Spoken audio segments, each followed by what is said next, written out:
நெட்ஃப்ளிக்ஸில் ஸ்ட்ரீம் ஆயிருக்க City of Shadows Spanish investigation thriller series எப்படி இருக்குன்னு நம்ம பார்த்துடலாம். ஸ்பானிஷில் ஒரு பெரிய தொழிலதிபர் ஒரு மர்மமான நபரால் கடத்தப்படுறாரு. ஒரு நாள் இல்லை, ஒரு 2 நாள் இல்லை, 5 நாள் பட்னியை போட்டு 5வது நாள் நைட்டு ஒரு பெரிய பில்டிங் உச்சியில் கொண்டு போய் கட்டி போட்டு அவர் கொலை செய்யப்படுறாரு. கொலையாளி யாருன்னு கண்டுபிடிக்க நம்ம ஹீரோ போலீஸ் கிளம்புறங்கிறாரு. ஹையர் ஆஃபீஸர் கொடுக்குற ப்ரெஷர், மீடியா கொடுக்குற ப்ரெஷர் எல்லாம் ஹீரோ எப்படி ஹேண்டில் பண்ணுறாரு. அடுத்தடுத்து நடக்கக்கூடிய thriller, drama, investigation, unexpected returns தாங்க திரைக்கதை.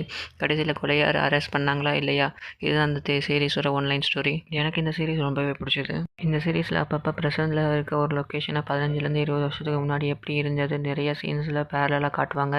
எதுக்கு இவங்க இப்படி காட்டுறாங்கன்னு எனக்கு கடைசி எப்படி சொல்லதாங்க எனக்கே புரிஞ்சது. ஆக்சுவலாக இவங்க என்ன பண்ணியிருக்காங்கன்னா, ஆடியன்ஸுக்கு முன்னாடியே, அதாவது இன்வெஸ்டிகேஷன் நடக்கிறதுக்கு முன்னாடியே விஷுவலாக நிறைய விஷயங்களை காமிச்சிருவாங்க.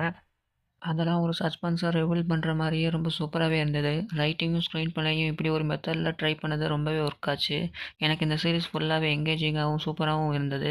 பிஜிஎம்ஸ் எல்லாம் த்ரில்லர் சீனை எலிவேட் பண்ணுற மாதிரி இருந்தது. ஹீரோவோட நடிப்பு சொல்லவே தேவையில்ல, சூப்பராக இருந்தது. மித்த கேரக்டரும் அவங்க கொடுத்த ரோலை நீட்டாக பண்ணியிருந்தாங்க.